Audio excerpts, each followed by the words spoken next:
ఉన్నట్లయితే ప్రార్థన చేసుకొని కొంత దేవుని వాక్యాన్ని ధ్యానం చేద్దాం. పరిశుద్ధుడు అయిన మా తండ్రి, ప్రేమగల దేవ, మీ పరిశుద్ధమైన నామమునకు స్తోత్రములు, వందనములు నాయన. తండ్రి, గడిచిన దినాల్లో మీ అపారమైన కృప చూపి ఇంకనూ సజీవుల లెక్కలో ఉంచినందుకే మీకే హృదయపూర్వకమైన వందనములు, కృతజ్ఞతలు. తండ్రి, సమయంలో మీ బిడ్డలతో మీ మాటలు చెప్పవలసి ఉండగా చెప్పనవి ఉన్నటువంటి మరి తండ్రి, నీ దాసుడు ఒట్టివాడని ఆయనను తండ్రి బలపరిచి మీ బిడ్డలకు అర్థమయ్యే రీతిలో మీ శక్తి కలిగినటువంటి విలువైన మాటలను నా శక్తి లోపం లేకుండా అందించగలుగుటకు కృపతో నన్ను జ్ఞాపకం చేసుకొని సమయోచితమైన జ్ఞానమును మీ ఆత్మ సహాయం అనుగ్రహించమని బలపరచమని ప్రాధేయపడుచు నన్ను నీ కృపకు అప్పగించుకుంటూ ఈ ప్రార్థన మీ ప్రియకుమారుడు మా రక్షకుడైన యేసయ్య శ్రేష్టమైన నామమున మీకు సమర్పిస్తున్నాను తండ్రి, ఆమేన్. ప్రభునందు ప్రియమైన దేవుని వారలారా, ఎన్నో అంశాలు ఉన్నాయి. బుర్రలో ఓ 4-5 అంశాలు తిరుగుతున్నాయి. ఏది చెప్పాలనేది నాకే క్లారిటీ లేదు. పీటర్ బ్రదర్ వచ్చి అన్న అంశం పేరు ఏంటి చెప్పండి అని అంటే ఏమి చెప్పలేకపోయాను. ముగింపులోకి వెళ్ళిన తర్వాత చూసుకుందాం బ్రదర్ అని చెప్పి అన్నాను. మారు మనస్సు అనే ఒక అంశం బుర్రలో తిరుగుతుండగా మానవ దేహానికి సంబంధించినటువంటి రోగాల నిమిత్తమై దేవుడు రాయించినటువంటి సందర్భాలు, దానిని గురించి, అలాగే ఇశ్రాయేలీలకు ఇవ్వబడినటువంటి 7 ప్రత్యేకమైనటువంటి మరి సబ్బత్ డేస్ అంటే విశ్రాంతి దినాలను గురించి, ఇలా అనేకమైనటువంటి వాటిని గురించి మరి ఈ 4 రోజుల నుంచి ధ్యానించడం మూలంగా ఎన్నో ఉన్నాయి. కానీ అన్నీ ఇప్పుడు మీకు చెప్పడం కుదరదు. ఆల్రెడీ 12-20 అయిపోయింది. సో ఒక చిన్న అంశాన్ని మీతో చెప్పాలని అనుకుంటున్నాను. అదే మారు మనసు గురించి చెప్తాను. మారు మనసును గురించి ఇంతకుముందే సోదరులు విజయ్ బ్రదర్ గారు మాట్లాడుతూ మారు మనస్సు అంటే దేవుడు ఏం చూస్తాడట? హృదయాన్ని. మనుష్యులు లక్ష్య పెట్టనిది దేవుడు లక్ష్య పెట్టేది మానవ హృదయం. అంతే కదండి. మనుషులు హృదయాన్ని లక్ష్య పెడతారా? లక్ష్య పెట్టరు. దేన్ని లక్ష్య పెడతారు? పై రూపమును లక్ష్య పెడతారు. కోట్ వేసుకుంటే ఒకలాగా, ఏమండి, అంతే కదండి. కోట్ లేనివాడిని ఒకలాగా, డబ్బు ఉన్నవాడిని ఒకలాగా, డబ్బు లేనివాడిని ఒకలాగా, చదువులు ఉన్నవాడిని పదవులు ఉన్నవాడిని ఒకలాగా, చదువులు లేనివాడిని పదవులు లేనివాడిని ఆస్తి లేనివాడిని ఒకలాగా. ఇది మనుష్యులు ఏంటనంటే ఫిజికల్ అంటే బాహ్యపు మరి వాళ్ళకి పైకి కనిపించే దానిని బట్టి మనుషులు లక్ష్య పెడతారు. కానీ దేవుడు మాత్రం లక్ష్య పెట్టేది ఆయన స్పష్టంగా చెప్పేశాడు. మనందరికీ తెలిసింది ఇర్మియా గ్రంథం 17వ అధ్యాయంలో ఏమంటాడు ఆయన? హృదయం అన్నిటికంటే మోసకరమైనది, అది ఘోరమైన వ్యాధి కలది, దానిని లక్ష్య పెట్టేవాడు ఎవడు? యెహోవానైనటువంటి నేనే కదా. ఇక ఒకానొక సందర్భంలో ఆయన చాలా స్పష్టంగా చెప్తున్నాడు. ఏమని అంటున్నాడనంటే, సమూయేల్, మనుషులైతే పై రూపాన్ని లక్ష్య పెడతారు, కానీ నేను మనుషుల హృదయాన్ని లక్ష్య పెడతాను. ఇది ఏ సందర్భం? యెషయి కుమారుడు అయినటువంటి దావీదు గారిని అభిషేకించడానికి దేవుడు సమూయేలు గారిని పంపించినప్పుడు దావీదు ఉండడు అక్కడ. విచిత్రం ఏంటనంటే మిగిలిన వాళ్ళందరూ ఉంటారు. వాళ్ళల్లో ఏమండి, వాళ్ళ యొక్క ఎత్తును బట్టి ఇతనై ఉంటాడు ఇతనై ఉంటాడని వాళ్ళందరూ అనుకుంటున్నప్పుడు దేవుడు బే అంటే సౌందర్యవంతుడిగా ఉన్నాడు కదా, ఇతనై ఉంటాడని ఏమంటే యెషయి గారు అనుకోవచ్చు. ఒకవేళ ప్రవక్త అయినటువంటి సమూయేలు గారు కూడా ఆ టైంలో అనుకుని ఉండొచ్చు. కానీ దేవుడు అందంగా ఉంటే పెళ్లి చూపులకు పనికొస్తాడేమో కానీ నాకు పనికిరాడు. మరి నా వాడు లేడు అక్కడ. అప్పుడు సమూయేలు గారు, నాయన ఇంతమందేనా లేకపోతే ఇంకా ఉన్నారా నీకు పిల్లలు అన్నప్పుడు, ఉన్నాడులేండి ఆఖరి వాడు, వాడయ్యి ఉండడేమో, పిలిపించు అని చెప్పి అంటాడు. అప్పుడు వస్తారండి దావీదు గారు. అందరికంటే చిన్నవాడైనప్పటికీ విచిత్రం ఏంటంటే దావీదు రాగానే ఇప్పుడు దేవుడు, అప్పటి వరకు ఆగు ఆగు అన్న దేవుడు ఇప్పుడు ఆయన చెప్తూ ఉంటాడు, నా వాడొచ్చాడు అభిషేకించు. తన హృదయములో నా గురించి గొప్పగా ఆలోచించేటటువంటి వాడు, ఒక గొప్ప స్థానాన్ని ఇచ్చినటువంటి వాడు వచ్చాడు. ఎవరినైతే నేను ఎన్నుకున్నానో, ఎవరినైతే నేను రాజుని చేయబోతున్నానో ఇజ్రాయేలీలకు, వాడు వచ్చి ఉండగా నువ్వు ఎందుకు సందేహంలో ఉన్నావు, లేకపోతే నువ్వెందుకు తడవు చేయుచున్నావు? వెళ్ళు, ఇప్పుడు నా వాడిని అభిషేకించు. వాడు గొర్రెలు కాపురం కావచ్చు, కానీ నేను వాడిని ఇజ్రాయేలీలకు రాజుగా నియమింపబోచున్నాను. అది దేవుని చిత్తం, అది దానికి ఎవరు అడ్డగించలేరు. ఎందుకని ఆ స్థితిలో ఉన్నాడు దావీదు గారు అంటే, దానిని అపోస్తుల కార్యముల 13వ అధ్యాయంలో కూడా ఆయన చెప్తాడు, నా హృదయానుసారుడు. అంటే నా యొక్క హృదయమును ఎరిగినటువంటి వాడు. అది నాకెలా తెలుసు అంటే, అతని హృదయములోనికి నేను తొంగి చూచాను గనక. అందుకనే దావీదు గారి మాటల్లో కూడా, కీర్తనల గ్రంథంలో కూడా మీరు చదువుతూ ఉంటే 8వ అధ్యాయంలో కానివ్వండి, ఆ తర్వాత కొన్ని అధ్యాయాల్లో మనం చూసుకున్నట్లయితే కీర్తనల గ్రంథంలో చాలా గొప్ప మరి భావం కలిగి ఉంటాడు దేవుడు అంటే. నీవు కలిగజేసినటువంటి ఈ సూర్య చంద్ర నక్షత్రములు, ఈ ఆకాశములు, వీటిని చూచుచుండగా, ఈ లోకములో ఉన్నటువంటి వాటిని చూచుచుండగా, నీవు కలిగజేసినటువంటి మనుష్యుడు ఏ పాటివాడు? నా దేవా, నా బలమా, నా ఆశ్రయ దుర్గమా. అంటే దేనిని బట్టి అతిశయిస్తున్నాడు? తనకున్నటువంటి గుర్రాలను బట్టో, సైన్యాన్ని బట్టో, లేకపోతే తనకున్నటువంటి అధికారాన్ని బట్టి ఆనందపడుతున్నట్టుగా, వాటిని బట్టి అతిశయిస్తున్నట్టుగా మనకు కనపడదండి. దేవుడనేటటువంటి ఒక ఆస్తిని కలిగి ఉన్నవాడిగా, ఒక బలాన్ని కలిగి ఉన్నవాడిగా అతని మాటల్లో స్పష్టంగా మనకు కనపడుతూ ఉంటుంది. ఇంత మీకు ఎందుకు చెప్తున్నానంటే, ఆ హృదయాన్నే దేవుడు ఏం చేస్తున్నాడు అయ్యానంటే పరిశీలిస్తున్నాడు. అందుకనే ప్రియమైనటువంటి దేవుని వారలారా, ఒక బిడ్డ పుట్టినప్పుడు తల్లిదండ్రులకు పుట్టిన వెంటనే ఆ బిడ్డ విషయమై వాళ్ళు కొన్ని ప్రణాళికలు కలిగి ఉంటారు. అవునంటారు, కాదంటారా? అందుకని చాలామంది లోకంలో మనం గమనించినట్లయితే, లేకపోతే మనం విన్నట్లయితే, జనరల్గా తల్లిదండ్రులైనటువంటి వాళ్ళు, నా బిడ్డను నేను ఇంజనీర్ని చేయాలి, నా బిడ్డను నేను డాక్టర్ని చేయాలి, నా బిడ్డను నేను లాయర్ని చేయాలని ఈ విధమైనటువంటి ప్రణాళికలు వాళ్ళకు పుట్టినటువంటి బిడ్డల పట్ల కలిగి ఉంటారు. అలాగే దేవుడు కూడా మనందరి పట్ల ఒక ప్రణాళిక కలిగి ఉన్నాడు. లేకపోతే మనందరినీ ఒకలా చూడాలని అనుకున్నాడు. ఎవరిలా చూడాలని అనుకున్నాడని పరిశుద్ధ గ్రంథాన్ని మనం పరిశీలిస్తే, మహనీయుడైనటువంటి యేసుక్రీస్తుల ప్రభు వారిగా మనల్ని చూడాలనుకున్నాడు. అందుకని ఎఫెసీయులకు రాసిన పత్రిక 1వ అధ్యాయంలో కూడా మనకేమని కనపడుతుంది? క్రీస్తు నందు మనలను ఏం చేశాడట? ఆయన ముందుగా తన కొరకు నిర్ణయించుకొని,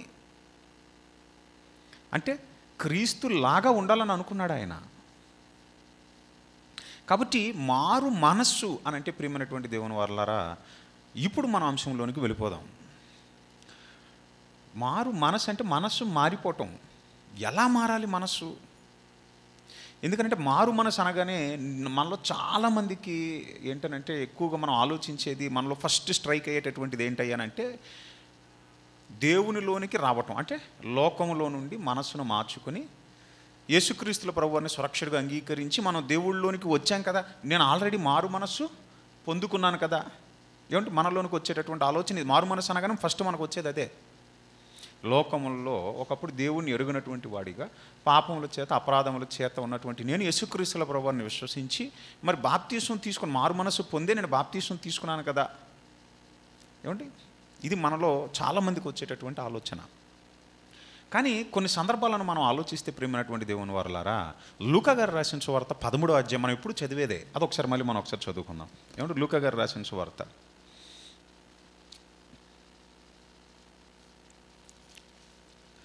13వ అధ్యాయం, అందులో 1-2 వచనాలను మనం చదువుకుందాం. 1, 2, 3 వచనాలు చదువుకుందాం. పిలాతు గలిలయులైన కొందరి రక్తము వారి బలులతో కలిపి ఉండెను. ఆ కాలమున అక్కడనున్న కొందరు ఆ సంగతి యేసుతో చెప్పగా, ఆయన వారితో ఇట్లనెను, ఈ గలిలయులు అట్టి హింసలు పొందినందున వారు గలిలయులు అందరికంటే పాపులని మీరు తలంచుచున్నారా? అంటే చనిపోయిన వారి విషయమై బతుకున్న వాళ్ళతో ఆ విషయాన్ని తెలియజేసినటువంటి వారితో ఆయన ఏమని చెప్తున్నాడు? ఎందుకంటే చనిపోయిన వారి పట్ల ఏమంటే బతుకున్న వాడికి ఎప్పుడు ఎలా ఉంటుంది చెప్పండి, ఓ చిన్న చూపే. అంటే బ్రతుకున్నటువంటి వీళ్ళేదో గొప్పవారిగా లేదా మంచివారని, చనిపోవటం మూలంగా వాళ్ళేదో చెడ్డవారని, వాళ్ళేదో పాపులని, అలాంటి ఆలోచన మీరు ఏమన్నా కలిగి ఉన్నారా? అదే చెప్తున్నాడు యేసుక్రీస్తుల ప్రభువారు. అలాంటి ఆలోచన మీరు ఒకవేళ కలిగి ఉంటే అర్జెంటుగా మీ మైండ్లో నుంచి ఏమంటున్నాడు ఆయన, దాన్ని మీరు తీసివేసుకోవాలి. ఎందుకంటే కింద చెప్తున్నాడు చూడండి, ఆయన అదే అడుగుతున్నాడు 2వ వచనంలో. ఆయన వారితో ఇట్లనెను, ఏమని అంటున్నాడు చూడండి అక్కడ, ఆయన వారితో ఇట్లనెను. ఎవరితో?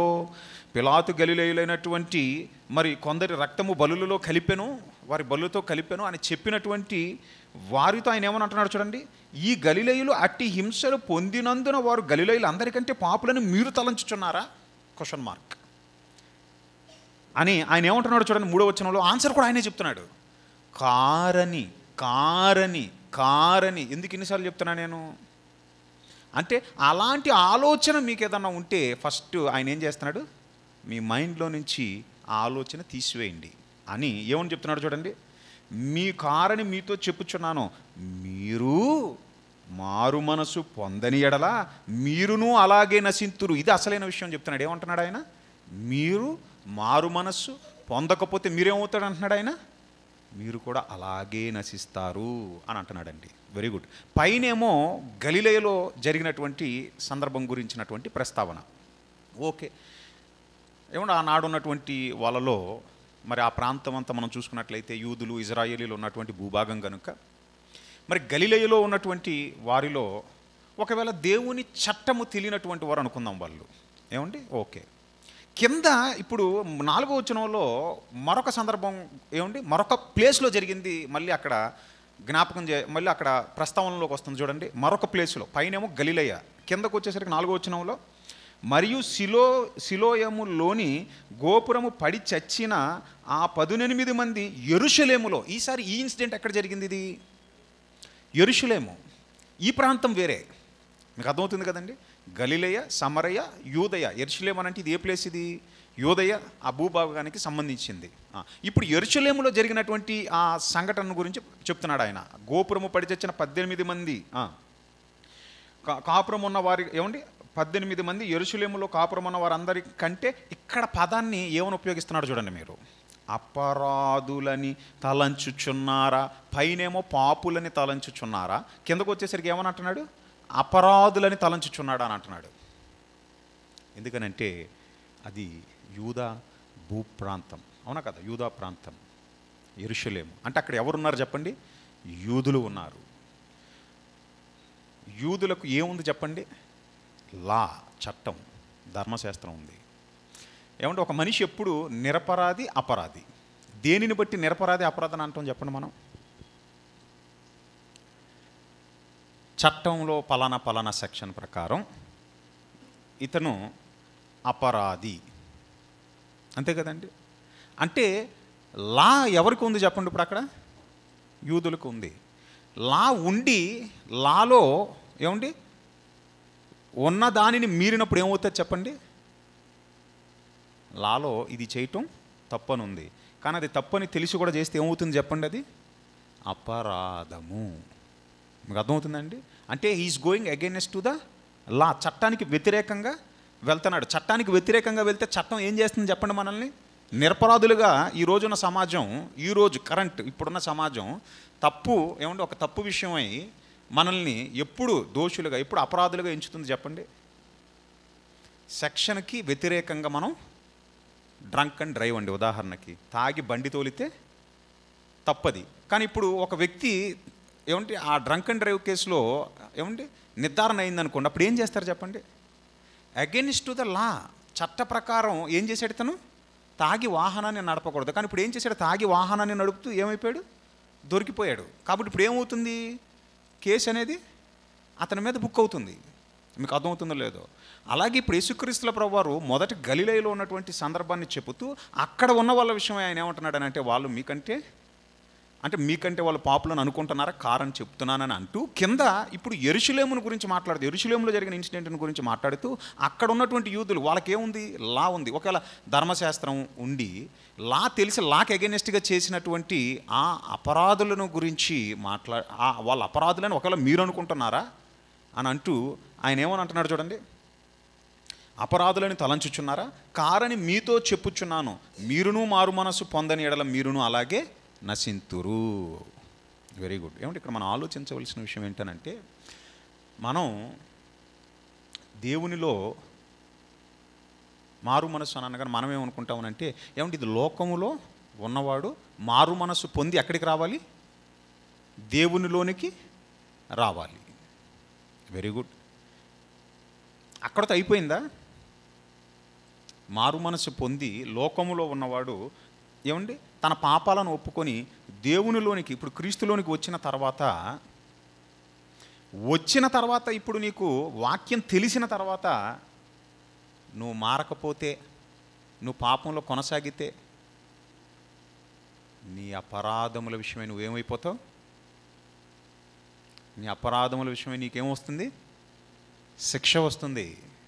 అంటే ఈ మారు మనసు అనేది ఏమండి ఏదో లోకంలో నుండి క్రీస్తులోనికి వచ్చేటప్పుడు అని అనుకోకండి, అక్కడ మాత్రమే అనుకోకండి. ఏదో లోకంలో నుండి మారు మనసు పొంది బాప్తిసం తీసుకొని క్రీస్తులోనికి వచ్చాం మారు మనసు అనగానే అక్కడికి వెళ్ళిపోకండి. మారు మనసు పొంది లోకంలో నుండి క్రీస్తులోనికి వచ్చిన తర్వాత కీ పాయింట్ అక్కడే ఉంది. వచ్చిన వారు కూడా మారు మనసు పొందాలి. ఈ మారు మనసు దేనికంటే అదే క్రీస్తు స్వరూపములోనికి మారాలి. పాయింట్ అర్థమవుతుంది మీకు? ఈ డిఫరెన్స్ మీకు అర్థం కావాలి. మారు మనసు అనగానే 100% మంది లేదా 99% మంది వాళ్ళు కన్సిడర్ చేసేది లేదా వాళ్ళ మనసులో ఉండే భావన ఏంటనంటే, లోకములో ఉన్నటువంటి దేవుని గురించి తెలియనటువంటి వారు, క్రీస్తుని అంగీకరించినటువంటి వారు, పాపంలో ఉన్నటువంటి పాపులు ఎవరైతే ఉన్నారో వాళ్ళు మారు మనసు పొంది క్రీస్తుని సురక్షగా అంగీకరించి దేవునిలోనికి రావాలి అని అనుకుంటారండి. చాలామంది అదే అనుకుంటారు. అయితే మీరు వాక్యంలో ఇప్పుడు కొన్ని వచనాలు నేను మీకు చూపిస్తాను, అవి ఒకసారి మీరు చూడండి. కొరింథీయులకు రాసిన 2వ పత్రిక 1వ అధ్యాయం. కొరింథీయులకు రాసినటువంటి 2వ పత్రిక 1వ అధ్యాయం. అందులో 1వ అధ్యాయం 1వ వచనంలో ఏమని అంటున్నారు చూడండి. దేవుని చిత్తము వలన క్రీస్తు యేసు యొక్క అపోస్తలుడైనటువంటి పౌలును మన సహోదరుడైన తిమోతియును కొరింథులోనున్న దేవుని సంఘమునకు అకయందంతటనున్న పరిశుద్ధులందరికీ శుభమని చెప్పి రాయినది. పరిశుద్ధులందరికీ అని అంటున్నాడు. ఇంతకీ ఎవరి పరిశుద్ధులు? ఏమండి కొరింథీయులకు రాసినటువంటి మొదటి పత్రిక 1వ అధ్యాయం. కొరింథీయులకు రాసినటువంటి మొదటి పత్రిక 1వ అధ్యాయం. అందులో 1-2 వచనాలు ఏమంటున్నాడు చూడండి. దేవుని చిత్తము వలన యేసుక్రీస్తు యొక్క అపోస్తలుడుగా ఉండుటకు పిలువబడిన పౌలును సహోదరుడైనటువంటి సొస్తనేసును కొరింథులోనున్న దేవుని సంఘమునకని ఏమని అంటున్నాడు చూడండి. అనగా దేవుని సంఘమునకు అనగా క్రీస్తు యేసునందు పరిశుద్ధ పరచబడిన వారై పరిశుద్ధులుగా ఉండుటకు పిలువబడిన వారికిని అని అంటున్నాడు. అదండి ఎవరు పరిశుద్ధులు చెప్పండి? క్రీస్తు యేసునందు పరిశుద్ధ పరచబడిన వారై పరిశుద్ధులుగా ఉండుటకు పిలువబడిన వారు. ఈ పరిశుద్ధులను గురించి ఏమండి ఈ పరిశుద్ధులకు లేఖను రాస్తూ లేదా ఉత్తరాన్ని రాస్తూ ఇప్పుడు పౌలు గారు ముగింపులోనికి వెళ్ళేసరికి ఏమంటే తన 2వ పత్రిక ముగింపులో ఏమని కోరుకుంటున్నాడో ఇప్పుడు మనం చూసుకుందాం. కొరింథీయులకు రాసినటువంటి 2వ పత్రిక 13వ అధ్యాయము 7వ వచనం 5వ వచనం నుంచి మనం చదువుకుంటూ వెళ్దాం. కొరింథీయులకు రాసిన 2వ పత్రిక 13వ అధ్యాయం 5వ వచనం. మీరు విశ్వాసం గలవారై ఉన్నారో లేదో మిమ్మును మీరే శోధించుకొని చూచుకొనుడి. మిమ్మును మీరే పరీక్షించుకోండి. మీరు భ్రష్టులు కాని ఎడల క్రీస్తు మీలోనున్నాడని మిమ్మును గూర్చి మీరే ఎరుగుదురు. అసలు పాయింట్ చెప్తున్నాడు అక్కడ. క్రీస్తు మీలో ఉన్నాడని మిమ్మును గూర్చి మీరే ఎరుగుదురు. ఎప్పుడు? మిమ్మును మీరు పరీక్షించుకున్నప్పుడే అని కింద ఏమని అంటున్నాడు చూడండి 7వ వచనంలో. మీరు ఏ దుష్కార్యమైనను చేయకుండవలనని దేవునిని ప్రార్థించుచున్నాము. మేము యోగ్యులమైనట్టు కనబడవలనని కాదు, కానీ మేము భ్రష్టులమైనట్టు కనబడినను మీరు మేలైనదే చేయవలనని ప్రార్థించుచున్నాము అని. ఏమంటే 9వ వచనంలో ఏమంటున్నాడు చూడండి, మేము బలహీనులమై ఉన్నను మీరు బలవంతులై ఉండిన ఎడల సంతోషించదము. దీని నిమిత్తమే అనగా మీరు సంపూర్ణులు కావాలననియే ప్రార్థించుచున్నాము. అంటే పరిశుద్ధులు ఏమవ్వాలి? వెరీ గుడ్, సంపూర్ణులు కావాలి. అందుకని చూడండి కింద 11వ వచనంలో ఏమంటున్నాడు, 13వ అధ్యాయం 11వ వచనం, తుదకు సహోదరులారా సంతోషించుడి, సంపూర్ణులయుండుడి. సంపూర్ణులయుండుడి అంటే క్రీస్తు స్వరూపములోనికి మీరేమవ్వాలి? మారిపోవాలి. దీని విషయమయ్యే పౌలు గారు ప్రయత్నించారండి. దీని విషయమై ఏం చేశాడు ఆయన? ప్రయత్నించాడు ఆయన. అందుకనే ఏమంటే ఆయన లైఫ్ను కనుక మనం ఒకసారి చూసుకున్నట్లయితే, ఒక వచనాన్ని చూసుకొని అప్పుడు ఆయన లైఫ్ను గురించి ఒకసారి మనం ఆలోచిద్దాం. ఏమంటే రోమిలకు రాసినటువంటి పత్రిక. ఏమంటే ఇప్పుడు మీకు అర్థమైంది కదా, లోకములో నుండి ప్రియమైనటువంటి దేవుని వారలారా క్రీస్తులోనికి రావటం బాప్తీసం ద్వారా. అది ఎలాగంటే మారు మనసు పొందే మనం ఏమయ్యాం చెప్పండి, మన పాపాలను విడిచిపెట్టి మనం క్రీస్తులోనికి వచ్చాం. అయితే క్రీస్తులోనికి వచ్చిన ఏమంటే వారిని ఉద్దేశించి ఆయన ఏమని అంటున్నాడనంటే, పరిశుద్ధులుగా ఉండుటకు పిలువబడినటువంటి వారిని ఉద్దేశించి ఆయన ఏమని అంటున్నాడనంటే, పరిశుద్ధులుగా ఉండటకు పిలువబడినటువంటి పరిశుద్ధులైన మీరు సంపూర్ణులు కావాలి. అంటే క్రీస్తు స్వరూపము మీ యందు ఏర్పడాలి. అందుకనే ఏమంటే ఒక వచనాన్ని, దీనికి సపోర్ట్గా మరొక వచనాన్ని మీరు చూసుకోండి. గలతీలకు రాసినటువంటి పత్రిక 4వ అధ్యాయం. గలతీల విషయమై ఏమండి ఆయన వాపోతూ, మీరింత త్వరగా భిన్నమైన సువార్త తట్టు తిరుగుతారని నేను అసలు అనుకోలేదని.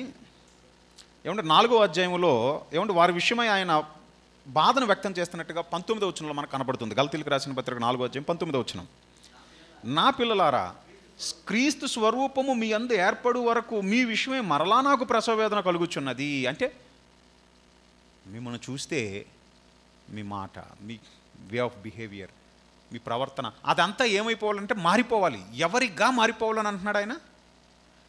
యేసుక్రీస్తుల ప్రభు వారిగా మారిపోవాలి. మీకు అర్థమవుతుందండి? ఇప్పుడు రోమిలకు రాసిన పత్రిక 13వ అధ్యాయం 12వ అధ్యాయం, రోమిలకు రాసిన పత్రిక 12వ అధ్యాయం 2వ వచనం చూడండి. రోమన్స్ చాప్టర్ 12 వర్స్ 2, రోమిలకు రాసిన పత్రిక 12వ అధ్యాయం 2వ వచనం, మీరు లోక మర్యాదను అనుసరింపక ఉత్తమమును అనుకూలమును సంపూర్ణమునై ఉన్న దేవుని చిత్తమేదో పరీక్షించి తెలుసుకొనున్నట్లు మీ మనస్సు మారి నూతన మగుట వలన రూపాంతరము పొందుడి. అంటే ఏంటి? రూపాంతరం చెందండి అంటే మీ మనస్సు మారి మీరు నూతన మగుట వలన రూపాంతరము పొందుడి. రూపాంతరము పొందుడి అంటే మారిపోండి. గొంగలి పొరుగు ఏమండి, గొంగలి పొరుగు ఒకసారి సీతాకోక చిలుకగా మారిన తర్వాత మళ్ళీ తిరిగి గొంగలి పురుగు అయిపోద్ది. అది జాగ్రత్తగా వినాలి. ఏమంటే గొంగలి పురుగు సీతాకోక చిలుకగా మారిపోయిన తర్వాత, రూపాంతరం చెందిన తర్వాత మళ్ళీ తిరిగి గొంగలి పురుగుగా మారుతుందా? మారదండి. అది మీకు అర్థమవుతుందో లేదో. Life history of A butterfly మీరు చూసుకున్నట్లయితే, ఒక బటర్ఫ్లై గుడ్లు పెడుతుంది. ఏం చేస్తుంది? అది గుడ్లు పెడుతుంది. గుడ్డు ఏమవుతుంది అయ్యానంటే, గుడ్డులో నుంచి ఏమండి ఒక చిన్న పాకిడి ఏమండి క్యాటర్ పిల్లర్ అంటారు. ఏమంటారు దాన్ని? క్యాటర్ పిల్లర్ అంటే ఒక గొంగళి పురుగు బయటకు వస్తుంది. అది చూడడానికి అసహ్యంగా ఉంటుంది. ఏమంటే ఎవరు దానిని ఇష్టపడరు. ఆ గొంగళి పురుగు ఏమవుతుంది అయ్యానంటే ఏమండి ఒక గూడును కట్టుకొని అందులో అది లేనట్టుగానే ఏమవుతుంది చెప్పండి? అది ఒక విధంగా చెప్పాలనంటే మరణ నిద్ర నొందినదై సడన్గా ఒక్కసారిగా ఆ గూడును బద్దలు కొట్టుకొని అదేమవుతుంది? అప్పటి వరకు ఉన్నటువంటి వికృతమైనటువంటి ఆ ఆకారం ఏదైతే ఉన్నదో, మనుషులు ఇష్టపడనటువంటి ఆ ముళ్ళుతో ఉన్నటువంటి ఏమంటే ఆ భయంకరమైనటువంటి ఆ వికృతమైనటువంటి ఆకారంలో నుండి అది ఏమవుతుందో తెలుసా? మనుషులు ఇష్టపడేటటువంటి ఏమంటే రంగులు కలిగినటువంటి రెక్కలు కలిగినదిగా ఎగిరిపోయేటటువంటి సీతాకోక చిలుకగా ఆ గూడులో నుంచి ఏమవుతుంది చెప్పండి? తాను కట్టుకున్నటువంటి ఆ గూడులో నుంచి బయటకు వస్తుంది. అంటే రూపాంతరం చెందింది. ఏమైంది గొంగళి పురుగు చెప్పండి? బటర్ఫ్లైగా రూపాంతరం చెందింది. ఒకసారి బటర్ఫ్లైగా ఏమంటే రూపాంతరం చెందింది, మళ్ళీ తిరిగి గొంగళి పురుగు అయిపోద్ది. అది ఇక అది మళ్ళీ తిరిగి గొంగళి పురుగు అవుదండి. మీకు అర్థమవుతుందా మీకు? అంటే చేంజ్. అలాగే ఏమంటే ఒక కప్పను మీరు తీసుకున్నట్లయితే, ఒక ఫ్రాగ్ మీరు తీసుకున్నట్లయితే, మరి దాని యొక్క ప్రారంభం ఎలా ఉంటుందంటే చిరుకప్ప అని అంటారు. చిరుకప్ప అని అంటే ఆ దశలో అది ఎలా ఉంటుందంటే ఆల్మోస్ట్ చేప మాదిరే ఉంటుంది. ఎలా ఉంటుంది? చేప మాదిరే ఉంటుంది. కొంతకాలమైన తర్వాత అంటే దాన్ని ఎదిగేటటువంటి ప్రారంభ దశలో ఏమండి చేప మాదిరి ఉండేది. కొంతకాలమైన తర్వాత దానికి కాళ్ళు రావటం, ఏమంటే దాని యొక్క రూపం మారిపోతుంది. రూపం మారిపోయిన తర్వాత అది ఏమవుతుంది చెప్పండి? కప్ప అయిపోతుంది. కప్ప అయిపోయిన తర్వాత మళ్ళీ తిరిగి అది చేపలా కనబడుతుంది మనకు చెప్పండి? కనపడదండి. అంటే ఒక రూపంలో ఉన్నది మరొక రూపంలోనికి ఏమవుతుంది? అది మారిపోతుంది. ఇక్కడ పౌలు గారు ఏమని అంటున్నారనంటే, నాయనా మీ మనస్సు మారి నూతన మగుట వలన మీరు రూపాంతరము పొందుడి. అంటే మారిపోండి. కానీ మనం మారిపోతున్నామా? మారిపోయామా? మారలేదండి. మనమేం మారలేదు. ఒకప్పుడు ఎలా ఉన్నాం, ఇప్పుడు అలాగే ఉన్నాం. అందులో ఏ విధమైన అనుమానం లేదు. అందుకనే మన మాటలు ఎలా ఉంటాయి తెలుసా? ఇగో నేను కానీ బైబిల్ కానీ పక్కన పెట్టానంటే ఎందుకు పట్టుకున్నావు? అప్పుడప్పుడు పక్కన పెడతానుక. అంతే కదా, మాటలు అలాగే ఉన్నాయి. అంటే ఏంటి దాని అర్థం? నాలో ఇంకొకడు ఉన్నాడు. ఏంటి నీలో ఇంకొకడు? ఆ ఒకడు ఉండకూడదు కదా. ఆ ఒకడు ఎప్పుడు చనిపోయాడు కదా.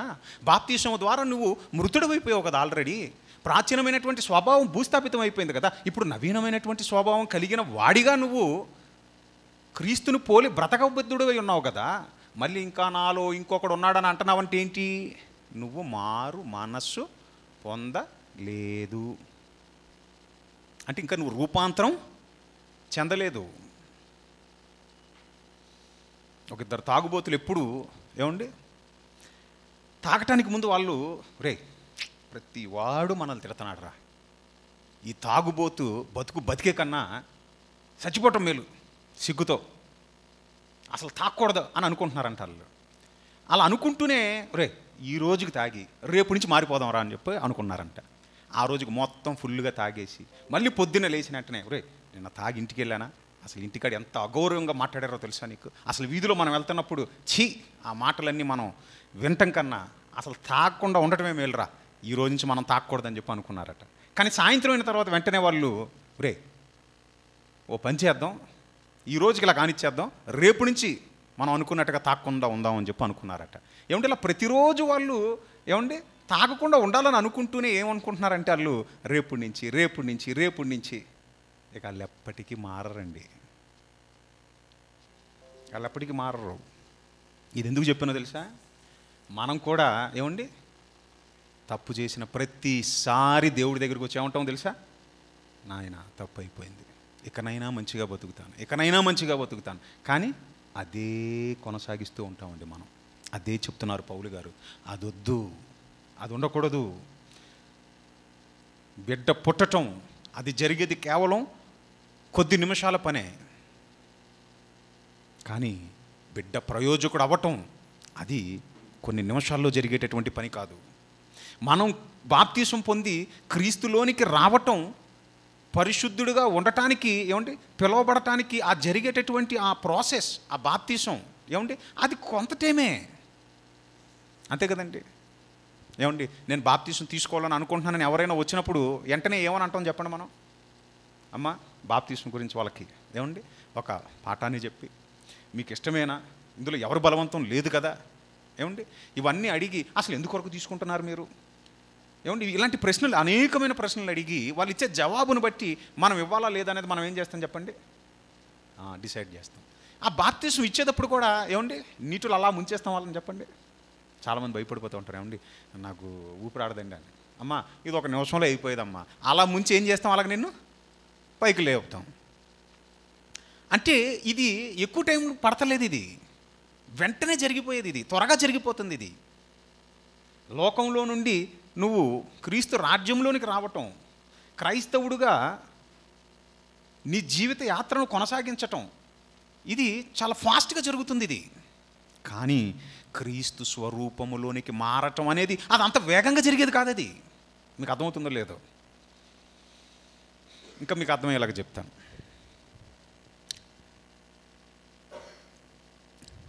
ఆపరేషన్ థియేటర్లోకి తీసుకువెళ్ళేటప్పుడు అంటే ఒక ప్రెగ్నెంట్ లేడీని ఇక నెలలు నిండి మరి ఇక ప్రసవించాల్సినటువంటి టైంలో ఆపరేషన్ థియేటర్ లోపలికి తీసుకువెళ్తున్నప్పుడు వెంటనే డాక్టర్ గారు ఏమని అంటారంటే, మరి పెయిన్స్ రావట్లేదు కదా, ఇప్పటివరకు ఎన్నో ప్రయత్నాలు చేశాము, పెయిన్స్ వచ్చి ఆగిపోతున్నాయి కాబట్టి ఇక మీదట ఏం చేయాలి, ఇక సిజేరియన్కి వెళ్ళాలి అని చెప్పి అంటారు. వెంటనే ఏమంటారంటే, ఇదిగో ఒక కాగితం తీసుకొస్తారు, దీని మీద సంతకం పెట్టండి అని అంటారు. మనం ఆ సంతకాలు ఎన్ని పెట్టి మనం ఏమవుతుందని యాంగ్జైటీతో ఎదురు చూసే లోపే ఓ 10-15 నిమిషాలకి వెంటనే కబురు వస్తుంది. ఏమని, మీకు పాప పుట్టిందనో లేకపోతే బాబు పుట్టాడనో. ఇప్పుడు బిడ్డ పుట్టిన వెంటనే ఏమంటే ఆ బిడ్డను మన దగ్గరికి తీసుకురాగానే, ఈ బిడ్డను నా అంతటి ప్రయోజకుడిని నేను చేస్తాను ఒక రోజులో అని అంటే ఏమంటే చుట్టుపక్కల ఉన్న వాళ్ళని ఎవరు, బిడ్డ పుట్టిందేది అప్పుడే నీ అంతటి ప్రయోజకుని చేయాలంటే కొన్ని సంవత్సరాలు పడుతుంది. అది బిడ్డ ఏమవ్వాలి, ఎదగాలి. బిడ్డ భూమి మీదకి వచ్చినంత సింపుల్ కాదు అది. బిడ్డ పుట్టుక అది జరిగేది కొద్ది క్షణాలే, అది తక్కువ టైంలో అయిపోయింది అది. కానీ ఆ బిడ్డ ఎదగాలి, ఎదిగి అప్పుడు ఏమవ్వాలి, ప్రయోజకురాలు కావాలి లేదా ప్రయోజకుడు కావాలి. It takes a long time. ఆ బిడ్డను నువ్వు ఏం చేయాలి, చిన్ననాటి నుండి దేవునిలో నువ్వు పెంచాలి.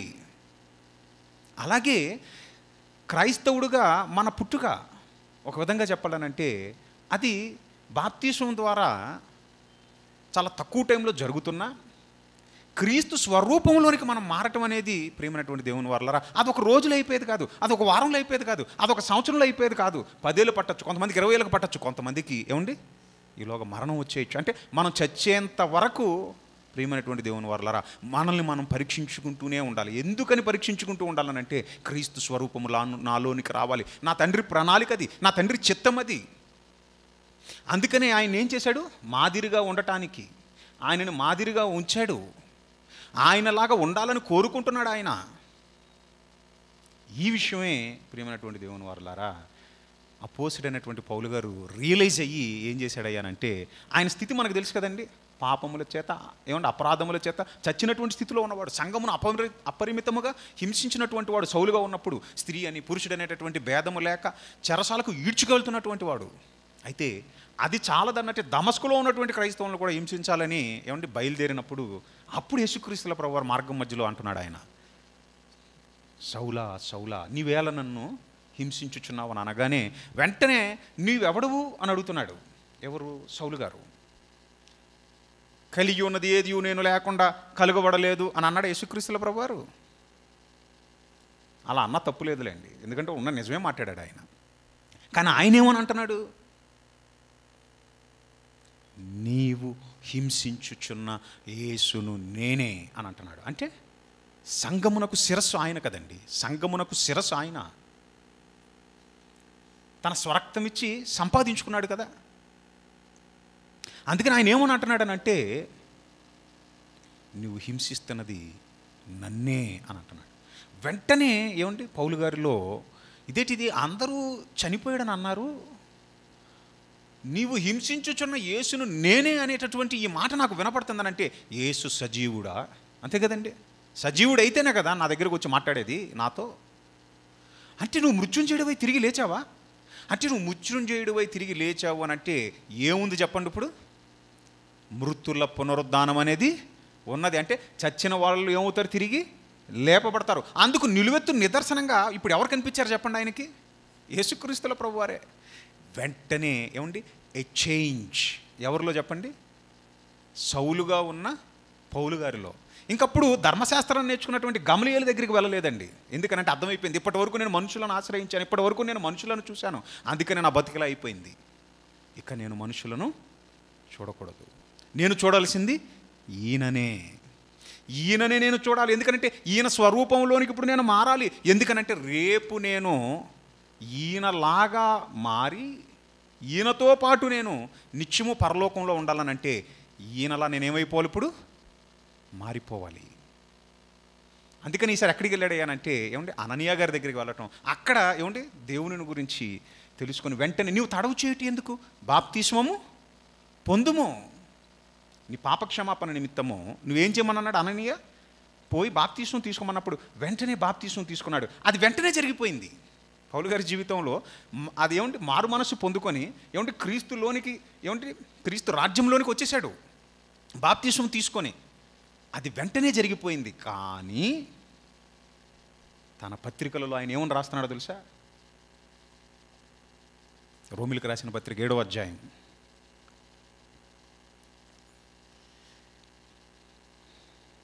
18వ వచనం. తన గత స్థితిని జ్ఞాపకం చేసుకుంటూ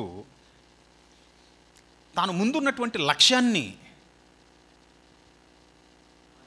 చేరుకునేటటువంటి విషయంలో ఒకటి అడ్డుపడుతుంది అతనికి. దానిని జ్ఞాపకం చేసుకుంటున్నాడు ఆయన. రోమిలకు రాసిన పత్రిక 7వ అధ్యాయం 18వ వచనం.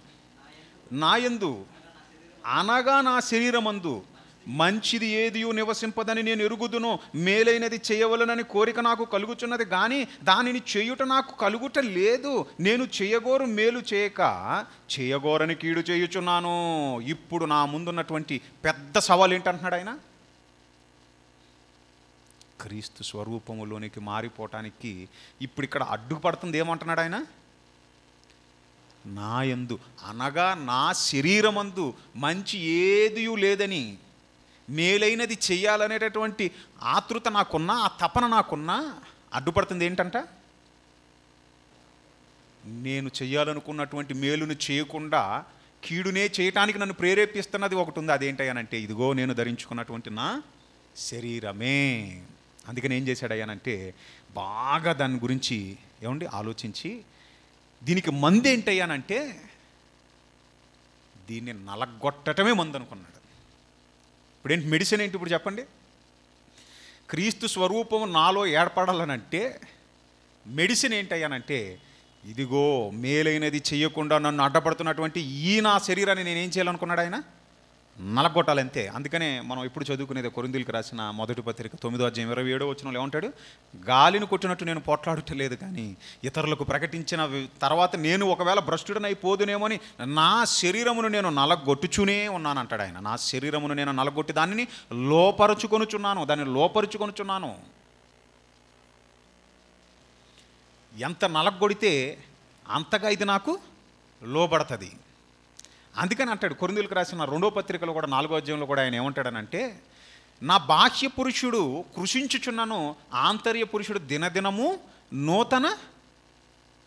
ఆ మాట చదువుకుందాం. ఏమంటే కొరింథీయులకు రాసిన 2వ పత్రిక 4వ అధ్యాయం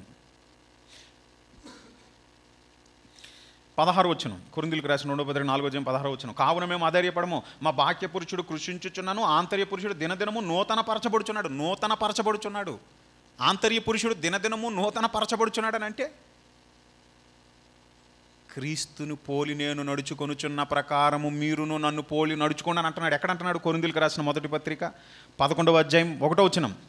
కొరింథీయులకు రాసిన మొదటి పత్రిక 11వ అధ్యాయం 1వ వచనం. నేను క్రీస్తును పోలి నడుచుకొనుచున్న ప్రకారము మీరును నన్ను పోలి నడుచుకొనుడి. ఇంతకు ఎవరు అంటున్నారు ఈ మాట? పౌలు గారు.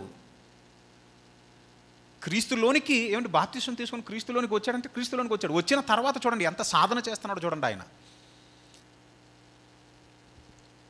కసరత్తు చేస్తున్నాడు. నా ఈ శరీరాన్ని నేను నలగొట్టుతున్నాను. ఇది నలగొట్టకపోతే ఇది మాట ఎనదు. ఇది మేలైనది చేయనెరిగినటువంటి నేను అలాగూ చేయకపోతే అది పాపం. కానీ మేలైనది చేయనెరిగిన నేను చెయ్యాలనంటే ఇప్పుడు అడ్డుగా నిలుస్తున్నటువంటి ఈ దేహాన్ని నేనేం చేస్తున్నానంటే నలగొట్టుచున్నాను. ఎందుకనంటే దీన్ని నలగొట్టకపోతే నేను ఫలించను, క్రీస్తు స్వరూపంలోనికి నేను వెళ్ళను. క్రీస్తు స్వరూపంలోనికి నేను వెళ్ళాలి అని అంటే దీనిని అనేక విషయాలలో నేనేం చేయబద్దునై ఉన్నాను అంటున్నాడు ఆయన? నలగొట్టబద్ధుడినై ఉన్నాను. అందుకని అంటున్నాడు, మా బాహ్య పురుషుడు కృషించుచున్నాను, ఆంతర్య పురుషుడు దినదినము నూతన పరచబడుచున్నాడు.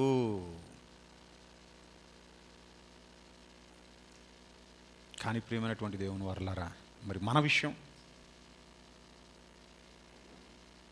క్రీస్తు స్వరూపంలోనికి మారటానికి ప్రయత్నిస్తున్నామా మనం?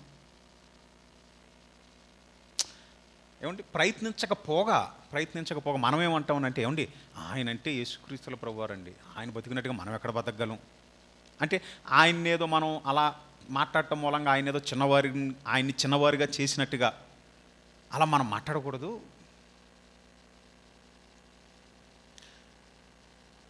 ఎంతో కష్టం అండి అది, ఎంతో కష్టమైనా సరే ప్రియమైనటువంటి దేవుని వర్లారా దాన్ని మనం సాధించాలి. లోకంలో ఎన్నో కష్టం, కానీ వాటిని సాధిస్తున్నారా లేదా చెప్పండి? ఎవరి పేరైనా సరే గిన్నిస్ బుక్ ఆఫ్ రికార్డ్స్లోకి వెళ్ళాలని అంటే ఏం చేస్తారు చెప్పండి? ఎంతో సాధన చేస్తున్నారు. కత్తులను ఏమంటే నోట్లో మరి చొప్పించుకోవటం కానివ్వండి, ఒంటి నిండా పచ్చబొట్లు పొడిపించుకోవటం కానివ్వండి, ఏమంటే ప్రాణాలకు ఏమంటే ఎంతో ఆయాసకరమైన వాటిని సైతం వాళ్ళు ఏం చేస్తున్నారు చెప్పండి. ఎంత కష్టమైనా సరే వాటిని వాళ్ళు ఏం చేస్తున్నారు అని అంటే అలవాటుగా చేసుకుంటున్నారు. ఎందుకు? ఏదో ఒక కొద్దిపాటి గుర్తింపు కోసం. అయితే ఇక్కడ పౌలు గారు ఏమని అంటున్నారనంటే, నాయన పరిశుద్ధులు సంపూర్ణులు కావాలి. కాబట్టి ఇక్కడ మనము మారు మనస్సు పొందాలి. మనం రూపాంతరము పొందినట్లుగా, అంటే ఇక పాపము జోలికి పోకుండునట్లుగా, ఇక పాపము జోలికి పోకుండునట్లుగా, పరిశుద్ధులకు తగినట్లుగా. ఇక మనుషులను కాదు చూడవలసింది. ఎందుకంటే మనుషులను చూస్తే ఏమవుతుంది చెప్పండి, వాళ్ళు చేశారు కాబట్టి నేను చేయొచ్చు, అంతే కదండి. లైసెన్స్ వచ్చినట్టుగా ఏమండి ప్రవర్తిస్తూ ఉంటాం మనం. కానీ అది క్రీస్తుని చూస్తే, నా క్రీస్తు పరిశుద్ధుడు, పరిశుద్ధుడిగా ఉండటానికి నన్ను ఏం చేశాడు? పిలుచుకున్నాడు. కాబట్టి నా వంతుగా నేనేం చేయాలనంటే నా పరిశుద్ధతను నేను కాపాడుకుంటూ ఉండాలి. ఆయన పరిశుద్ధమైన పనిని నేను కొనసాగించుచూ ఉండాలి. ఏదైతే విడిచిపెట్టి వచ్చానో దానిని ఇక నెప్పటికిని దాని వైపు చూడకుండా ఉన్నతమైనటువంటి బహుమానం వైపే నా యొక్క గురిని నేను ఉంచి, లక్ష్యాన్ని నేను ఏమైనా సరే చేరుకొనులాగున నేను ప్రయత్నించబద్ధుడనై ఉన్నాననేటటువంటి ఆ ఆలోచనతో మనం కొనసాగాలి ప్రియమైనటువంటి దేవుని వారలారా. కానీ బాధాకరమైన విషయం ఏంటంటే, వచ్చేసాం కదా, మారు మనసు పొందాం కదా, ఒకప్పుడు లోకంలో ఉన్నాం కదా, ఇప్పుడు లోకంలో నుండి ఏమయ్యాం? దేవుని మారు మనస్సు పొందే బాప్తీసం తీసుకొని నేను దేవుళ్ళలోనికి వచ్చాను కదా, నేను క్రీస్తు సంఘములోనికి సభ్యుడని అయ్యాను కదా, ఆదివారం మందిరానికి వచ్చేస్తున్నాను కదా, నాకు తోచిన కానుక నేను ఇస్తున్నాను కదా, 4 చోట్లకి వెళ్ళి నేను ప్రకటిస్తున్నాను కనుక ఇక చాలు అని అనుకుంటే అది చాలదు. నువ్వేం చేశావు అనే దానికన్నా ప్రియమైనటువంటి దేవుని వారలారా, చేసే నువ్వు ఎలా ఉన్నావు అనేది కూడా దేవుడు చూస్తాడు. ఐ రిపీట్ వన్స్ అగైన్, నువ్వేం చేస్తున్నావు అనే దానికన్నా చేసే నువ్వు ఎలా ఉన్నావు అనేది కూడా పరిగణంలోనికి వస్తుంది. అది కూడా చూస్తాడు దేవుడు. ఇది చాలామంది మర్చిపోతున్నారు. ఇది ఏం పర్లేదు నేను ఇలా చేశానని అనగానే ఏం పర్లేదు ఇంకొంచెం ఎక్కువ పని చేయి. నో, చేసే నువ్వు ఎలా ఉన్నావో కూడా దేవుడు పరిగణలోకి తీసుకుంటున్నాడు. చదవండి బాగా, 1-4 సార్లు ప్రతి పత్రిక ఏమండి తరోగా చదవండి, కూర్చొని చదవండి. 1 కాదు 10 సార్లు చదవండి, 100 సార్లు చదవండి. పదే ఆయన చెప్పేది ఏంటయ్యానంటే, నువ్వేం చేస్తున్నావో ఇంపార్టెంట్, అలాగే నువ్వు ఎలా ఉంటున్నావో కూడా అది చాలా చాలా ఇంపార్టెంట్. అది పరిశుద్ధులు సంపూర్ణులు అవ్వాలి. పరిశుద్ధులు సంపూర్ణ అవ్వాలనంటే ఆటోమేటిక్గా నీ ప్రవర్తన మారిపోయినప్పుడు, నువ్వు క్రీస్తు స్వరూపంలోనికి నువ్వు మారటానికి నువ్వు ప్రయత్నిస్తున్నప్పుడు ఆటోమేటిక్గా పని జరుగుతుంది. మీకు అర్థమవుతుందో లేదో? ఆయన కొరకు బహుగా నువ్వు ఫలిస్తావు. మీకు పాయింట్ అర్థమవుతుందో లేదో? ఇక్కడ మొదటిది జరిగినప్పుడు ప్రియమైనటువంటి దేవుని వారలారా, రెండోది ఆటోమేటిక్గా జరుగుతుంది. నీ మనస్సు మారిపోయి లోక ఆశల నుండి ఎప్పుడైతే నీ మనస్సును నువ్వు దేవుని వైపుకు మరలించుకుంటావో, ఎప్పుడైతే వాక్యమందలి ఆసక్తి కలిగి క్రీస్తుని పోలి కనీసం నాలో ఇది మానుకోవాలి, దీన్ని నేను మార్చుకోవాలి, ఇక మీదట ఈ అబద్ధములు ఆడటం నేను దీన్ని మార్చుకోవాలి ఏమైనా సరే, ఇక మీదట నాలో ఉండేటటువంటి ఈ కోపాలు కానీ, లేకపోతే నాలో ఉండేటటువంటి అసూయలు కానీ, లేకపోతే నాలో ఉండేటటువంటి ఇదిగో ఈ విధమైనటువంటి ఏదైనా సరే దేవునికి అసహ్యమైనది, అది మనకి తెలిసిన తర్వాత దాన్ని మార్చుకోవడానికి మన వంతుగా మనం ఏం చేయాలి? ప్రయత్నిస్తున్నప్పుడు ప్రియమైనటువంటి దేవుని వారలారా, ఖచ్చితంగా ఏమండి మన యొక్క ఆధ్యాత్మికమైనటువంటి జీవితంలో ఒక మెరుగైనటువంటి ఒక మరొక మెట్టు ఎక్కినట్టే. ఎప్పుడైతే మనం ఒక మెట్టు ఎదుగుతూ ఉంటామో, ఎప్పుడైతే క్రీస్తు స్వరూపాన్ని ఏమంటే సంపాదించుకోవడానికి ప్రయత్నిస్తూ ఉంటామో, ఆటోమేటిక్గా ప్రియమైనటువంటి దేవుని వారలారా, మనకి ఇవ్వబడినటువంటి ఏమంటే ఆ కాలాన్ని కానివ్వండి, మన కష్టాన్ని కానివ్వండి, మన కష్టార్జితాన్ని కానీ ఆయన కొరకు ఏమంటే ఇచ్చే విషయంలో ఏమండి మనం వెనకడుగు వెయ్యలేము. మీకు అర్థమవుతుందో లేదో? అది కానీ మొదటిది మనం ఎప్పుడైతే ప్రయత్నించట్లేదో దానివలన ఏమవుతుందనంటే ఏమండి చేసినవే మళ్ళీ చేస్తూ ఏమండి చివరికి మన పరిస్థితి ఎలా అయిపోయిందనంటే, ఒకడు 80 కేజీలు 90 కేజీలు ఉన్నాడు ఏమండి, బాగా ఒళ్ళు ఉన్నటువంటి వాడికి ఒక కోరిక, ఏమైనా సరే నాకు మంచి బాడీ రావాలి, ఒక 6 ప్యాక్ స్ట్రక్చర్ కావాలి ఏమండి, దానికోసం మరి ఏం చేయాలని ఆలోచించినప్పుడు ఇదిగో కొన్ని తినకూడదు, కొన్ని మాత్రమే తినాలి, ఇదిగో రోజు వ్యాయామం చేయాలి, ఇదిగో ఇంత కష్టపడాలి అనేటటువంటి విషయం తెలిసి వచ్చిందండి. తెలిసి వచ్చినప్పుడు అమ్మో ఇది కష్టం అని ఏం చేశాడంట, బాడీ బిల్డర్గా ఉన్నటువంటి వాడి బొమ్మ ఒకటి తీసుకొని వాడి ముఖం తీసేసి గ్రాఫిక్స్లో ఇప్పుడు ఏం చేశాడు, వీడి ముఖం అంటించేసుకున్నాడు అక్కడ. ఇప్పుడు చూసిన వాళ్ళందరికీ ఎలా ఉంటుంది చెప్పండి, వీడే ఏమైపోయాడు, సన్నబడిపోయి సిక్స్ ప్యాక్ కలిగినోడిలాగా ఈడే కనపడుతున్నాడు. ఇప్పుడు దీన్ని ఫేస్బుక్లోనో లేదా యూట్యూబ్లోనో ఎక్కడైనా పెట్టాడు అనుకోండి, అప్పుడు చూసిన వాళ్ళు ఏమనుకుంటారు, అబ్బా బాడీ సంపాదించాడు, ఒకప్పుడు ఇంత లావుగా ఉండేవాడు ఇంత సన్నబడిపోయాడని. కానీ ఫ్యాక్ట్ ఏంటి చెప్పండి, అక్కడ వేషాన్ని మార్చాడు. ఫ్యాక్ట్ ఏంటి, మనిషి మారలా, వేషాన్ని ఏం చేశాడు, మార్చాడు. ఇది ఎందుకు చెప్పినా తెలుసా, ఈరోజు మనం మన వేషాన్ని మారుస్తున్నాం కానీ మనం మారలేదు. ఆదివారం వచ్చినప్పుడు ఏమండి, లేదా విశ్వాసుల మధ్య ఉన్నప్పుడు ఏమండి ఒక వేషం, భక్తుని వేషం. తర్వాత మనం ఒంటరిగా ఉన్నప్పుడు లేదా నలుగురిలోనికి మనం వెళ్ళినప్పుడు ఏమండి మన మాటలు మారిపోతున్నాయి, మన ప్రవర్తన మారిపోతుంది. కారణం ఏంటి చెప్పండి, వేషధారణకు అలవాటు పడ్డాం.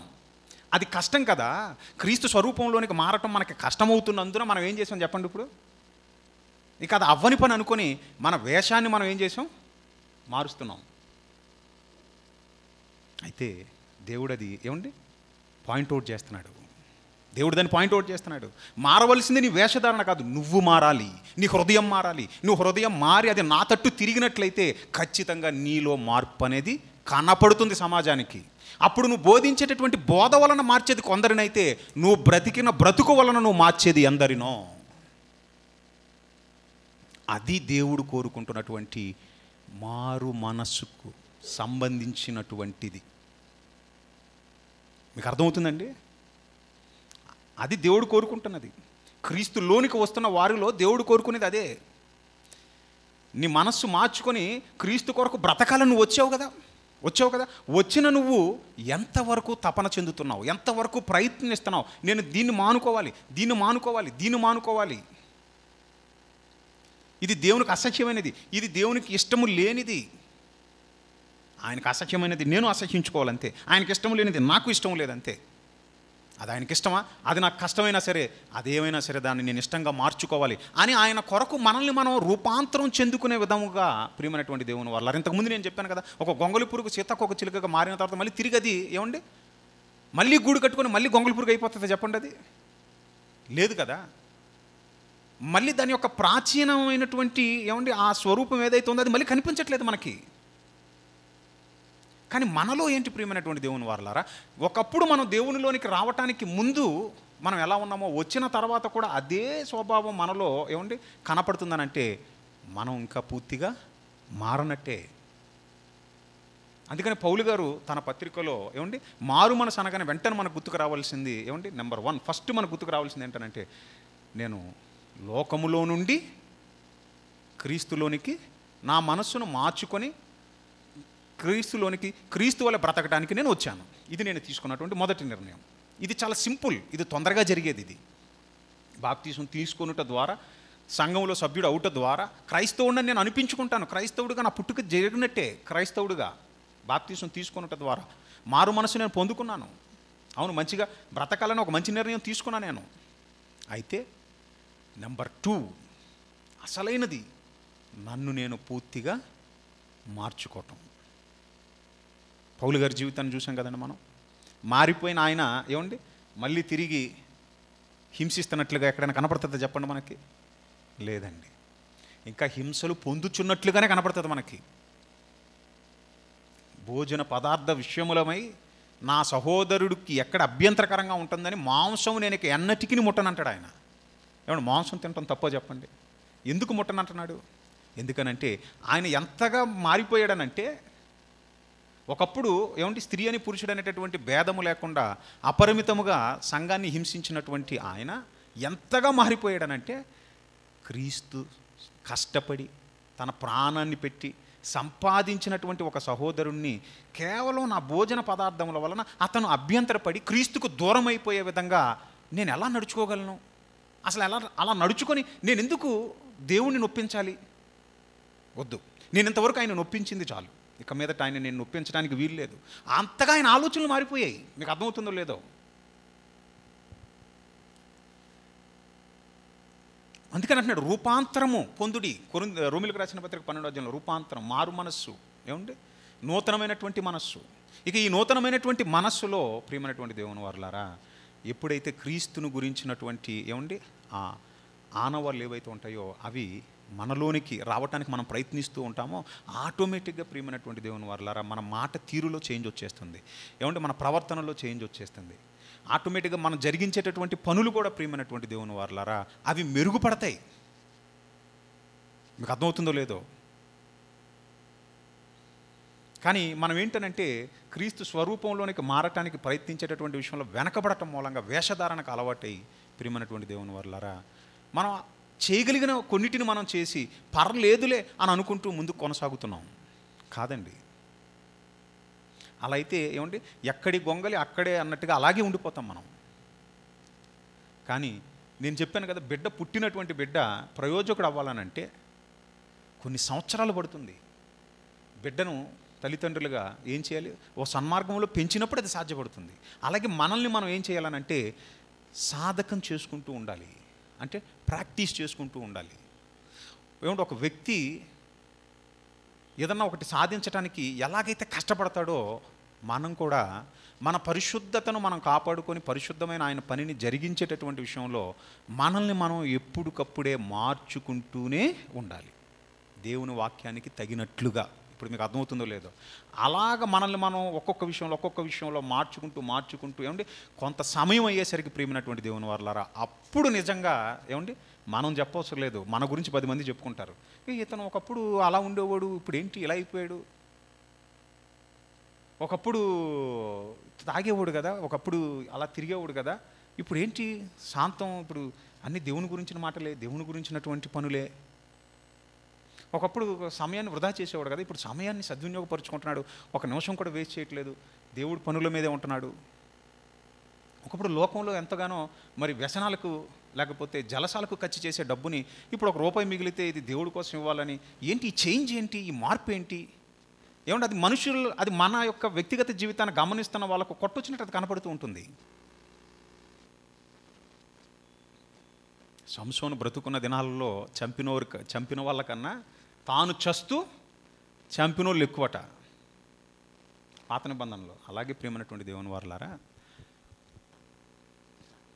దేవునిలోనికి ఏమండి వచ్చి మనం ఇప్పటి వరకు చేసింది ఒక ఎత్తు అయితే మనల్ని మనం మార్చుకుంటూ దేవుని కోసం మనం చేసేది మరొక ఎత్తు. చాలా డిఫరెన్స్ ఉంటుంది. కాబట్టి మారు మనస్సు అని అంటే ప్రియమైనటువంటి దేవుని వారలారా ఇక్కడ మన మనస్సును మార్చుకునే దేవునిలోనికి వచ్చాం, క్రీస్తులోనికి వచ్చాం దేవుని బిడ్డగా బ్రతకటానికి. అయితే ఆ బ్రతికే విషయంలో మనలో మార్చుకోవలసినవి వాక్యం ఎన్నో మనకి ఏమంటే మనలో ఉన్న లోపాలను ఎత్తి చూపుతూ ఉంటుంది. వాటన్నిటినీ ఒక్కొక్కటిగా ఏమంటే మార్చుకోవటానికి మనం ఎంతవరకు ప్రయత్నిస్తున్నాము. అది ఎప్పుడైతే మీరు మార్చుకొని ఎప్పుడైతే దేవుడు కోరుకున్న విధంగా ఆ క్రీస్తు స్వరూపంలోనికి మీరు ఎప్పుడైతే మారతారో అప్పుడు పరిశుద్ధులు సంపూర్ణులైనట్లు. మీకు అర్థమవుతుందండి? పరిశుద్ధులు ఏమైనప్పుడు సంపూర్ణులైనట్లు. ఆ పరిశుద్ధులు ఎప్పుడైతే సంపూర్ణులు అవుతారో ఏమండి వాళ్ళనే ఏం చేస్తాడు యేసుక్రీస్తుల ప్రభువారు చెప్పండి, తన 2వ రాకడలో నాయన మీరు ఇప్పుడు ఏ రూపంలోకి రావాలి, నా రూపంలోకి వచ్చేయాలంతే. మీకు అర్థమవుతుందా?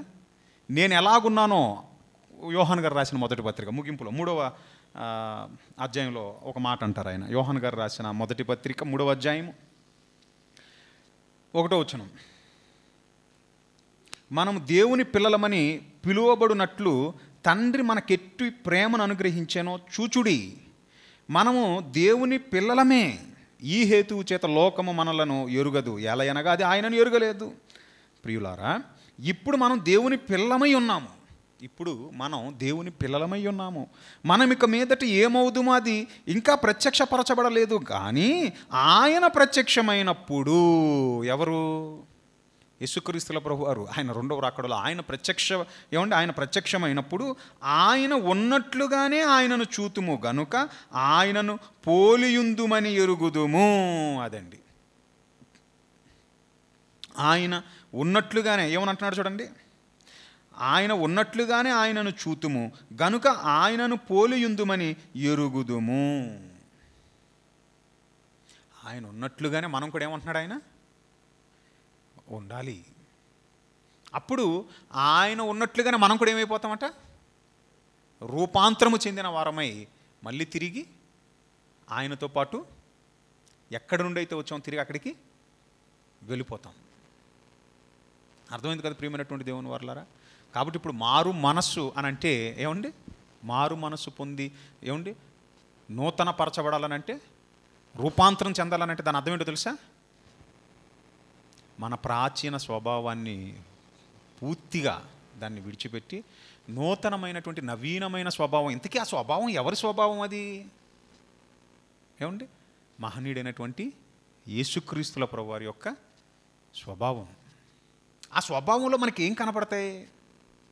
ప్రేమ, ఏమండి, కనికరం, క్షమించేటటువంటి గుణం, సాత్వికం, ఏమండి, దీర్ఘశాంతం, దయాళత్వం, మంచితనం, ఆశ, నిగ్రహం, విశ్వాసం.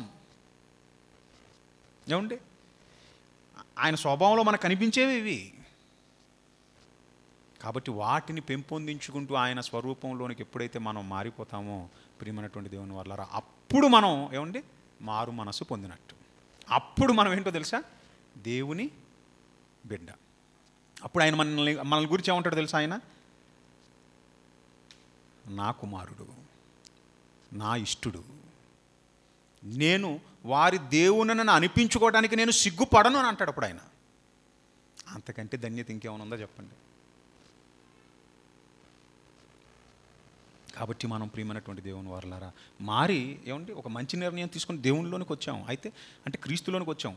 మెల్లమెల్లగా ఏమండి దినాలు గడిచే కొద్దీ ఏమండి వాక్యం వింటున్నాం కదా, వాక్యం చదువుతున్నాం కదా.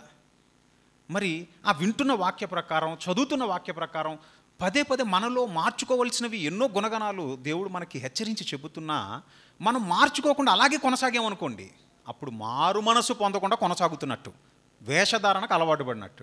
అప్పుడు ఏమంటున్నాడు యేసుక్రీస్తుల ప్రభువారు? చచ్చిన వాళ్ళందరూ మీకంటే పాపులని లేదా వాళ్ళ అపరాధులని మీరు తలంచుచున్నారా? అలా తలంచవద్దు. ఎందుకనంటే మీరును మార్పు చెందకపోతే ఏమంటున్నాడు ఆయన? మీరును అలాగునే నశింతురు. ఇప్పుడు మీకు అర్థమైంది కదండి? కాబట్టి ఇంకా ప్రాణాలతో ఉన్నామని అంటే ప్రియమైనటువంటి దేవుని వారలారా అవకాశం ఇస్తున్నాడు ఆయన. ఏమన్నా తెలుసా? ఇదిగో ఇలాగ వీరి ద్వారా చెప్పిస్తే మారతాడేమో, మార్చుకుంటాడేమో, ఈ విషయంలో మార్చుకుంటాడేమో. ఇవన్నీ ఎందుకనంటే మనం ఆయనలో పరిశుద్ధులు సంపూర్ణులు అవ్వటానికే, ఆయన కోరుకున్నట్టుగా మనం మారిపోవటానికే. ఎప్పుడైతే ఆయన కోరుకున్నట్టుగా మనం మారిపోతామో ఆయన అనుకున్నటువంటి ఆయన చిత్తాన్ని కూడా మనం సమర్థవంతంగా నెరవేర్చగలుగుతాం ప్రియమైనటువంటి దేవుని వల్ల. అది మీరు ఎప్పుడు మర్చిపోవద్దు. నేను దేవుని వాడిని అయినప్పుడు నా హృదయాన్ని నేను దేవుడికి ఇచ్చినప్పుడు దేవుని యందు భయభక్తులు కలిగి ఆయన వాక్యానికి తగినట్లుగా నన్ను నేను మార్చుకుంటూ వెళ్తున్న ఆ ప్రక్రియలో ఏమవుతుందో తెలుసా? నాకు తెలియకుండానే దేవుని కోసం ఇవ్వటం, నాకు తెలియకుండానే దేవుని కోసం బ్రతకటం అనేది జరుగుతుంది ఆటోమేటిక్గా. కానీ మనం ఏం చేస్తున్నామనంటే ఏదో ఆ టైం వచ్చినప్పుడు ఇద్దాం, ఏదో ఆ టైం వచ్చినప్పుడు చేద్దాం, తర్వాత మనకు నచ్చినట్టుగా మనం బతుకుదామని అలా కొనసాగుతున్నాం. అది ఆయనకి ఇష్టము లేనిది. ఇది మీరు గ్రహించాలి. ఈ పాఠంలో ముగింపులో నేను చెప్పాలనుకుంది అదే. అలా ఒకవేళ మనం మారకుండా మనం ఏదైనా చేసినా ఎంత ఇచ్చినా దానివల్ల ఆయనకి సంతోషం ఉండదండి. మనకి ఏ విధమైనటువంటి భవిష్యత్తులో ప్రయోజనం ఉండదు దానివల్ల. కాబట్టి పరిశుద్ధులుగా ఉండటానికి పిలువబడిన మనం సంపూర్ణులం అవ్వటానికి మన శక్తి లోపం లేకుండా ప్రయత్నించడంలో తప్పు లేదు కదండి. ఎన్నిటినో ప్రయత్నిస్తున్నాం లోకంలో, అవునా కాదా? డ్రైవింగ్ తెలియదు కానీ నేర్చుకున్నామా లేదా కష్టపడి? ఇలా ఎన్నిటినో తెలియనివి నేర్చుకుని సాధకం చేస్తున్నాం కదా.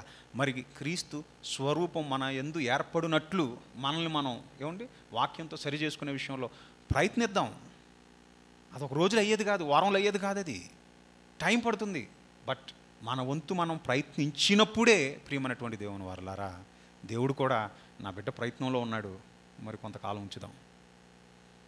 ప్రయత్నిస్తున్నాడు, తన వంతు తను ప్రయత్నిస్తున్నాడు, ఇంకా ఉంచాలా, ఇంకా మెరుగవుతాడు, అవకాశం ఇద్దాం అన్నట్టుగా ఉండాలి. కానీ ఎన్నిసార్లు అవకాశం ఇచ్చినా, ఎన్ని మారులు వీడిని గద్దిస్తున్నా వీడిలో ఏమీ లేదు, ఇక మారటానికి ఒక ప్రయత్నం లేదు. వాడి స్వభావం అలాగే ఉంది. కాకపోతే ఏదో చేస్తున్నాను అన్న ఆ భావనతో కొనసాగుతున్నాడు. ఇక అవసరమా వీడిని ఉంచటం? ఏమండి, ఆ అభిప్రాయం అనేది ఏమండి ఎప్పుడు ఏమండి మన విషయమై ఆయనకు కలగటానికి వీల్లేదు. మనల్ని చూసినప్పుడు ఆయనకి సంతోషమే ఉండాలి. కళ్ళు మూసుకోండి, ప్రార్థన చేసుకుందాం. పరిశుద్ధుడైన మా తండ్రి, ప్రేమగల దేవా, మీ పరిశుద్ధమైన నామమునకు స్తోత్రములు. తండ్రి, బ్రతికి ఉన్నామనంటే మీ ప్రియకుమారుని యొక్క స్వరూపంలోనికి మారటానికే. ఆయనకున్నటువంటి ఆ మంచి గుణగణాలు తండ్రి, అవి మాలో ఏర్పడులాగునే మేము మరి తండ్రి వాటికి తగినట్లుగా మేము బ్రతుకుతామని, తద్వారా మరి తండ్రి మారినటువంటి మేము మీ కొరకు బహుగా ఫలించుతామని, మీ చిత్తాన్ని నెరవేరుస్తామని, మీ ప్రియకుమారునితో పాటు నిత్యము మీతో ఉండే ఆ భాగ్యాన్ని పొందుకోగలుగుతామనేటటువంటి విషయాన్నే మీరు రాయించారు నాయన. అయితే తండ్రి, దీనిని తెలుసుకున్న మేము మరి తండ్రి సాధకం చేయకపోతే మమ్మల్ని మేము మరి తండ్రి మార్చుకొనక, ప్రాచీన స్వభావమే మళ్ళీ తండ్రి తిరిగి మాలో కనపడుతుందని అంటే నాయన, మేము మారు మనసు పొందనట్టే నాయన. మీరు అవకాశం ఇస్తున్నా, మీరు కృప చూపుతున్నా దాన్ని మేము దుర్వినియోగపరుచుకుంటున్నట్లే నాయన. కృపకు మూలమగు ఆత్మను తిరస్కరించిన ఎడల అమ్మో ఎంత గొప్ప ప్రతిదండన తండ్రి.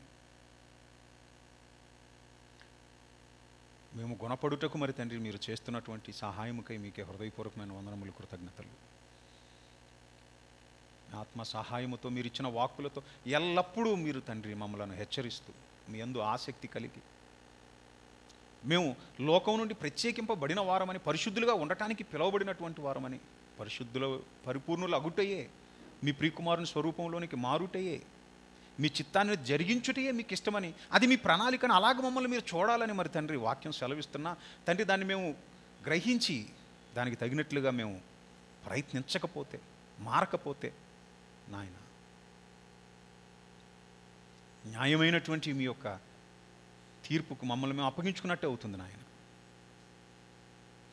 అలాగున మరి తండ్రి మీ ఉగ్రతకు మేము బలి కాకుండా మమ్మల్ని మరి తండ్రి మేము మార్చుకొని మారు మనస్సు మరి తండ్రి పొందుచు మమ్మల్ని మేము మరి తండ్రి క్రీస్తు స్వరూపంలోనికి మార్చుకుంటూ బ్రతుకిచ్చిన మరి తండ్రి మీ కొరకు మేము బ్రతకబద్ధులమై ఉన్నామని, ఏవైతే లోకంలో విడిచిపెట్టి వచ్చామో, ఏవైతే మరి తండ్రి అశాశ్వతమని మేము గ్రహించామో, వాటి యందు మరి తండ్రి మనస్సుంచక, అదృశ్యమైనను వేటి యందు మరి తండ్రి విశ్వాసం ఉంచి మరి తండ్రి నిరీక్షణ కలిగి ఉన్నామో, వాటిని ఏదో రోజు పొందుకుంటామనేటటువంటి ఆశతో మరి తండ్రి కొనసాగుచూ ఉన్నటువంటి మేము మరింతగా విశ్వాసమందు బలపడులాగున మమ్మల్ని మేము తగ్గించుకుంటూ, మమ్మల్ని మేము మార్చుకుంటూ మీ వాక్యానికి తగినట్లుగా మీలో మరి తండ్రి దినదినము ఎదుగుచు మీకు ఇష్టలుగా, మీకు ఇష్టమైన కార్యములు చేసే మీ ప్రియబిడ్డలుగా ఉండటానికి మా ఎడల కృప చూపమని, అందుకు కావలసినటువంటి మరి తండ్రి మీ వాక్కులు కానివ్వండి, మీ ఆత్మ సహాయం కానివ్వండి, సమృద్ధిగా మరి తండ్రి మాకు దయపాలింపచేసి మమ్మల్ని అలాగూ ఆశీర్వదింపమని ప్రాధేయపడుచు మరొకసారి మమ్మల్ని మీ కృపకు అప్పగించుకుంటూ ఈ ప్రార్థన మీ ప్రియకుమారుడు మా రక్షకుడైన యేసయ్య శ్రేష్టమైన నామమున మీకు సమర్పిస్తున్నాను తండ్రి. ఆమేన్. అందరికీ వందనాలు.